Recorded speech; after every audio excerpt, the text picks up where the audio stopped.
Halo pemirsa semua, selamat datang di channel DVD. Channel yang membahas tentang beberapa kegiatan yang mengasihkan yang bisa kita lakukan dalam hidup kita. Semua apa adanya sesuai dengan kejadian yang saya alami. Kali ini saya akan mencoba membudidayakan ikan nila memakai sistem bioflok skala kolam rumahan dengan kondisi seadanya. Apa yang Anda lihat dan dengar di video ini adalah kejadian yang sesungguhnya dari apa yang saya lakukan dan saya praktekkan di lapangan sebagai pemula. Saya akan memperlihatkan bagaimana cara saya menerapkan sistem bioflok dalam budidaya ikan nila di kolam milik saya ini. Dengan berbekal teori dan pengetahuan yang pernah saya dengar, baca, dan tonton, dan dari praktek lapangan yang pernah saya lakukan di siklus sebelumnya. Semua sesuai dengan apa yang saya pahami dan akan saya praktekkan apa adanya. Jadi harap maklum apabila ada kesalahan atau kekurangan dalam penerapan sistem biofloknya. Dan saya harap pemirsa semua bisa berbagi saran, kritik, atau bisa juga berbagi pengalaman di channel saya ini melalui kolom komentar pada setiap video yang saya upload.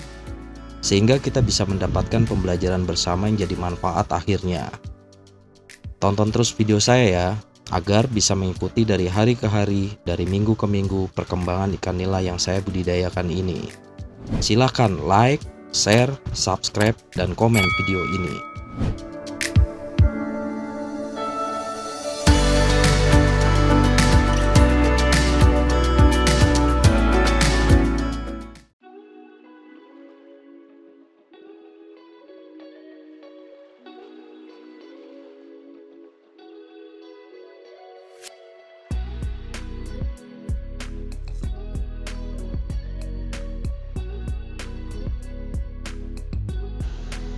Ini adalah hari ke-36.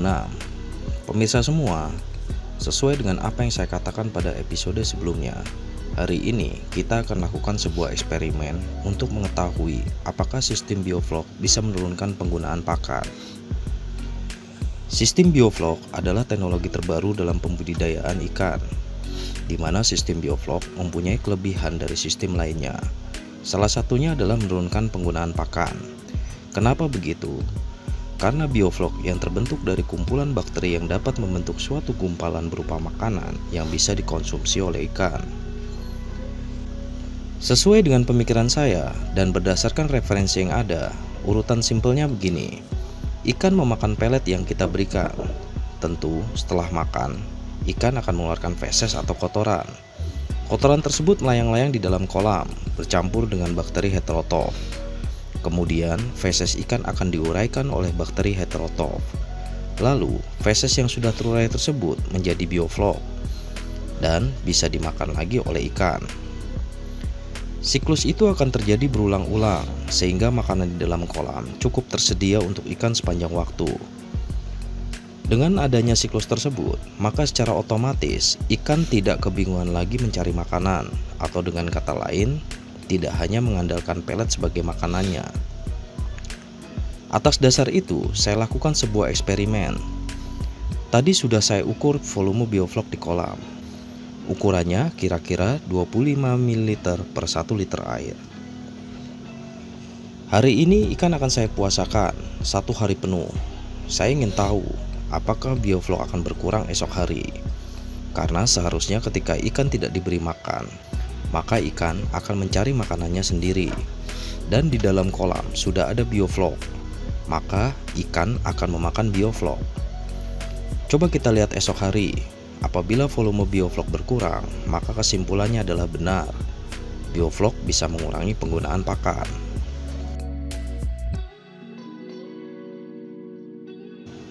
Ini adalah hari ke-37.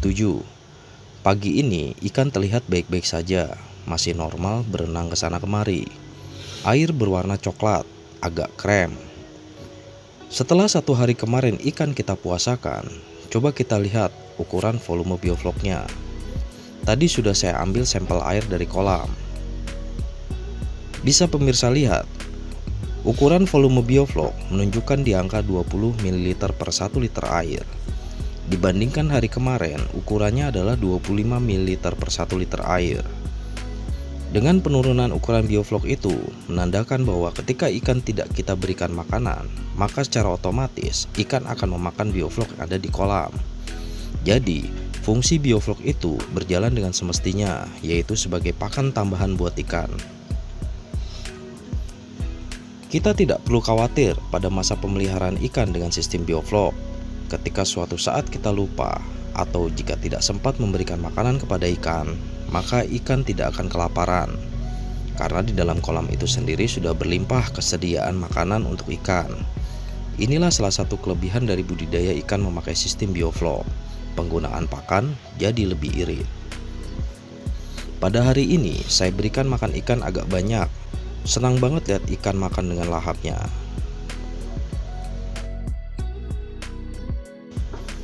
Ini adalah hari ke-38. Seperti biasa, pagi ini saya perhatikan gerak-gerik ikan dan kondisi air pada kolam. Semua baik-baik saja. Ketika diberikan makan, ikan pun sangat lahap sekali.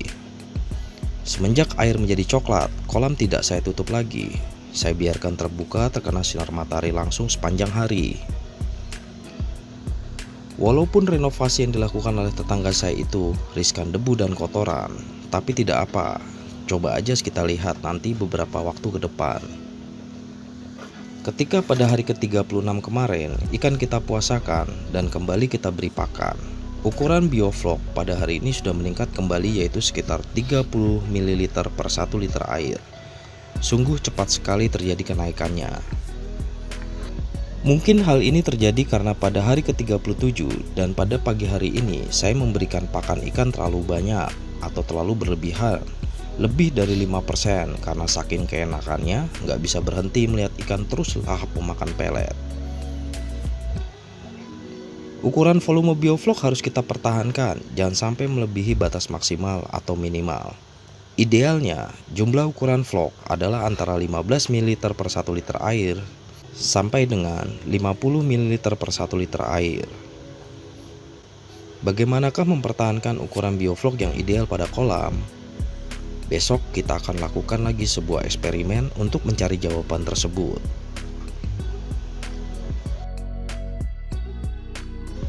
Ini adalah hari ke-39. Hari ini kita akan lakukan suatu eksperimen pada kolam untuk mengetahui apakah benar budidaya ikan sistem bioflok dapat menghemat penggunaan pakan. Selain itu, apakah eksperimen ini bisa dijadikan sebuah acuan perlakuan untuk mempertahankan ukuran volume bioflok pada kolam. Selain pelet, bioflok juga berperan sebagai sumber makanan bagi ikan. Jadi teorinya begini. Ketika pelet tidak kita berikan, maka secara otomatis ikan akan memakan bioflok. Bila takaran pakan kita kurangi, tetap saja ikan tidak akan kelaparan karena ikan bisa memakan bioflok. Maka dari itu, sekarang kita coba buktikan apakah benar hal itu terjadi begitu adanya. Selama ini, pakan ikan saya berikan dengan takaran sekitar 5% dari berat total ikan. Saya berikan 2 kali, pagi hari dan sore hari. Dan hari ini saya tidak memuasakan ikan, tapi tetap saya berikan pakan. Namun saya akan mengurangi jumlah takarannya jadi sekitar 1% dari berat total ikan. Semoga saja dengan eksperimen ini kita bisa lihat bersama apakah teori bahwa budidaya ikan nila sistem bioflok dapat menghemat penggunaan pakan. Setelah kita kurangi takaran pakan, nanti kita lihat beberapa hari ke depan. Saya akan ukur volume bioflok tiap harinya agar bisa terlihat proses perubahannya. Ukuran bioflok hari ini adalah sekitar 30 ml per 1 liter air. Rencananya saya akan kurangi jumlah pakan selama 4 hari. Tapi lihat saja, apakah bioflok berkurang, tetap atau akan bertambah ukurannya. Ini adalah hari ke-40. Kondisi ikan baik-baik saja. Air terlihat coklat seperti yang pemirsa lihat di video. Pakan saya berikan dengan takaran 1% dari berat total ikan. Pagi hari 0,5%, sore hari 0,5%. Kita tahan terus 1% ini sampai nanti terlihat perubahan yang signifikan dari ukuran volume bioflok di kolam. Pagi ini sudah saya ambil sampel air. Ukuran volume sekitar di bawah angka 30 ml per 1 liter air. Belum ada perubahan yang berarti. Kita lihat besok apakah ada perubahan.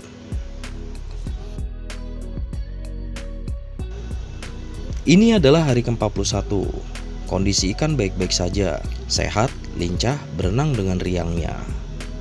Air terlihat coklat seperti yang pemirsa lihat di video. Sampel air di pagi ini menunjukkan sedikit di bawah garis angka 20 ml per 1 liter air. Pemirsa bisa perhatikan dibandingkan hari kemarin, saya ambil video pada sudut yang sama pada botol. Dan itu, pada hari kemarin tidak terlihat garis di bawah angka 30. Tapi pada hari ini, garis itu bisa terlihat jelas. Dan vlog mengendap di bawah sedikit garis 20 ml. Itu menandakan ukuran biovlog berkurang. Berarti sudah ada penurunan yang signifikan. Setelah 2 hari saya coba turunkan takaran pakan dari 5% menjadi 1% dari berat total ikan.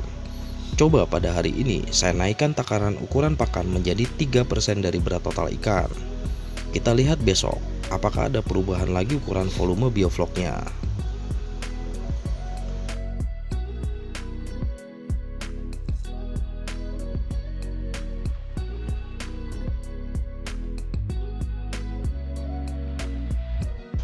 Ini adalah hari ke-42. Kondisi ikan pagi ini baik-baik saja, sehat semua, berenang dengan riangnya. Air terlihat coklat seperti yang pemirsa lihat di video. Sampel air di pagi ini bisa pemirsa perhatikan.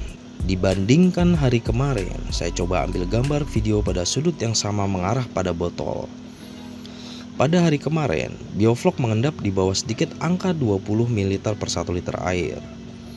Setelah saya naikkan lagi, pakan menjadi 3% dari berat total ikan.